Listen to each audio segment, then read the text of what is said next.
Hi, good morning. My name is Fida Tasneem and my topic is email etiquette. Email etiquette എന്താണെന്ന് വെച്ചാൽ email etiquette refers to the set of rules and guidelines for composing and sending professional and courteous emails. ഒരു professional ആയിട്ടുള്ള email send ചെയ്യുന്ന സമയത്ത് നമ്മൾ പാലിക്കേണ്ടതായിട്ടുള്ള ഒരു കുറച്ച് set of rules and guidelines ആണ്. Here are some key principles of email etiquette. Use a clear and professional subject line.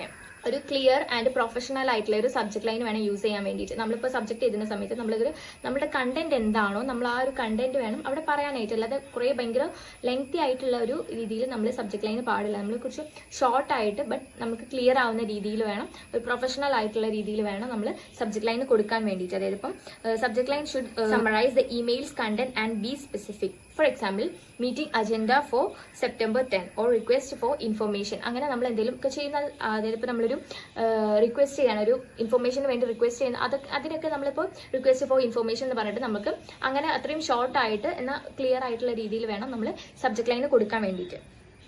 പിന്നെ ഗ്രീറ്റ് ദ റെസിപ്പിയൻ അപ്രോപ്രിയേറ്റ്ലി.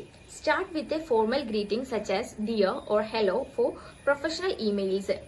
അതിപ്പോൾ നമ്മുടെ റെസിപ്പിയൻറ്റിന് നല്ല രീതിയിൽ ഒരു ഗ്രീറ്റ് ചെയ്യണം, അതൊരു പ്രൊഫഷണൽ മാനറിൽ. അതായത് ഇപ്പം ഡിയർ എന്ന് പറഞ്ഞിട്ട് അവരുടെ നെയിമോ അല്ലെങ്കിൽ ഇപ്പം എന്താ പറയുക ഹലോ എന്ന് പറഞ്ഞിട്ട് അവരുടെ നെയിം അങ്ങനെ കൊടുത്ത് നമ്മളൊരു പ്രൊഫഷണൽ ആയിട്ടുള്ള ഒരു ഫോർമൽ രീതിയിൽ വേണം അവരെ ഗ്രീറ്റ് ചെയ്യാൻ വേണ്ടിയിട്ട്. ഇൻഫോർമൽ ആയിട്ടുള്ള രീതിയൊക്കെ അവോയ്ഡ് ചെയ്യുക. അതായത് ഹേയ് എന്നൊക്കെ പറഞ്ഞിട്ട് നമ്മൾ എഴുതുന്ന ആ ഒരു രീതി അതൊക്കെ നമ്മൾ എന്താ പറയുക, നമ്മൾ അറിയുന്ന ഒരാളായിട്ടും ആണ് നമ്മൾ അങ്ങനത്തെ ഇൻഫോർമൽ ആയിട്ടുള്ള ഗ്രീറ്റിംഗ്സ് ഒക്കെ യൂസ് ചെയ്യുക.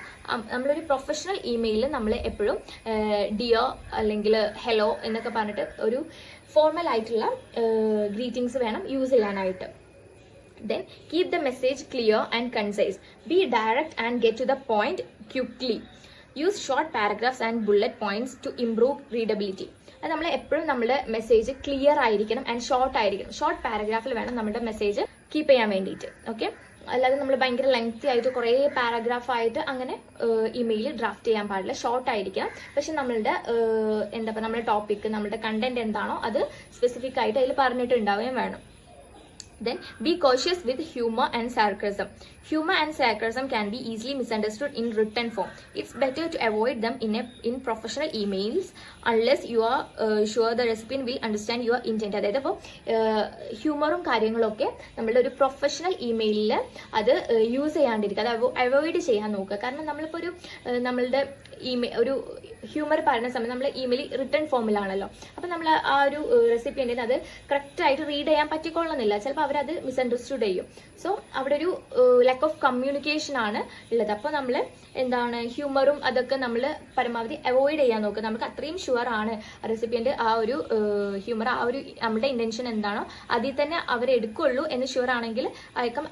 It's better to not to use the humour sense in this email drafting. Next point, use proper sign-offs. End with a polite closing such as best regards, sincerely or thank you. Avoid casual closing like cheers unless appropriate for the situation. അപ്പം നമ്മളെപ്പോഴും നല്ല signing off ആവണം. അതായത് നമ്മളെ end ഒരു formal രീതിക്ക് തന്നെ ആയിരിക്കണം, ഒരു പൊളൈറ്റ് ആയിട്ടുള്ള രീതിയിലാവണം നമ്മളുടെ എൻഡ് വേണ്ടത്. നമ്മൾ എപ്പോഴും എൻഡ് ചെയ്യുമ്പോൾ ഒരു പൊളൈറ്റ് ആയിട്ടുള്ള രീതിയിൽ വേണം ഇമെയിൽ എൻഡ് ചെയ്യാൻ വേണ്ടിയിട്ട്. ഇതിപ്പോൾ ബെസ്റ്റ് റിഗാർഡ്സ് അല്ലെങ്കിൽ സിൻസിയർലി താങ്ക് യു എന്നൊക്കെ പറഞ്ഞിട്ട് വേണം ചെയ്യാനായിട്ട്. അല്ലാതെ ചിയേഴ്സ് അങ്ങനെ നമ്മളുടെ ഒരു കാഷ്വൽ ആയിട്ട് നമ്മൾ പറയുന്ന രീതിക്കാവരുത് എന്താണ് നമ്മളുടെ ഇമെയിൽ ഡ്രാഫ്റ്റ്, ഒരു പ്രൊഫഷണൽ ഇമെയിൽ ഡ്രാഫ്റ്റ് ചെയ്യുമ്പോൾ ചെയ്യേണ്ടത്. പിന്നെ അതേമാതിരി ഒരു പ്രൊഫഷണൽ ലാംഗ്വേജ് വേണം യൂസ് ചെയ്യാനായിട്ട്. Then proofread before sending. Always review your email for errors before sending it. Check for spelling, grammar and any unintentional mistakes.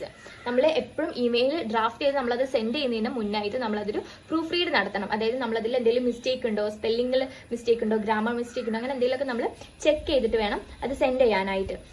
Next point, consider the importance of attachment. If you are sending attachments, mention them in the body of the email and make sure the files are correctly labeled and easy to identify. ഇപ്പം നമ്മളിപ്പോൾ ഒരു email draft ചെയ്യുമ്പോൾ നമ്മൾ email അയക്കുന്ന സമയത്ത് ചിലപ്പോൾ നമ്മളൊരു ഓഫീസിലോട്ട് അങ്ങനെ നമ്മൾ അയക്കുന്ന സമയത്ത് അതിന് കൂടെ നമ്മൾ എന്തെങ്കിലും ഫയലോ ഡോക്യുമെന്റ്സ് കാര്യങ്ങളൊക്കെ നമുക്ക് ചിലപ്പോൾ അറ്റാച്ച് ചെയ്യാനുണ്ടാവും. അങ്ങനെ ഡോക്യുമെന്റ്സ് എന്തെങ്കിലും നമ്മൾ അറ്റാച്ച്മെന്റ് ഉണ്ടെന്നുണ്ടെങ്കിൽ അത് നമ്മുടെ ബോഡിയിൽ, അതായത് ബോഡി ഓഫ് ദി ഇമെയിലിൽ അത് പറഞ്ഞിട്ടുണ്ടാവണം. പിന്നെ ആ ഒരു ഫയലിന് റെസിപ്പിയന്റിന് അത് ഐഡന്റിഫൈ ചെയ്യാൻ പറ്റുന്ന രീതിക്കാവണം ആ ഡോക്യുമെന്റും ഫയലും ഒക്കെ അറ്റാച്ച് ചെയ്യാൻ വേണ്ടിയിട്ട്. കുറെ ഇമോജീസ് കാര്യങ്ങളൊന്നും ഇമെയിലിൽ യൂസ് ചെയ്യാൻ പാടില്ല. പിന്നെ പ്രൊഫഷണൽ ലാംഗ്വേജ് ആവണം യൂസ് ചെയ്യാനായിട്ട്. അങ്ങനെ ഈ കാര്യങ്ങളൊക്കെ പാലിച്ച് നമ്മളൊരു ഇമെയിൽ ഡ്രാഫ്റ്റ് ചെയ്യാന്നുണ്ടെങ്കിൽ നമുക്കൊരു പ്രൊഫഷണൽ ആയിട്ടുള്ള ഒരു ഫോർമൽ ഇമെയിൽ നമുക്ക് ഡ്രാഫ്റ്റ് ചെയ്യാൻ പറ്റും. ഇതൊക്കെയാണ് ഇമെയിൽ എറ്റിക്വേറ്റ് എന്ന് പറയുന്നത്. നമ്മളൊരു ഇമെയിൽ ഡ്രാഫ്റ്റ് ചെയ്യുമ്പോൾ നമ്മൾ ശ്രദ്ധിക്കേണ്ട അല്ലെങ്കിൽ നമ്മൾ പാലിക്കേണ്ടതായിട്ടുള്ള ചില മര്യാദകൾ എന്ന് പറയുന്നത് ഇതൊക്കെയാണ്. So that's it. Thank you guys.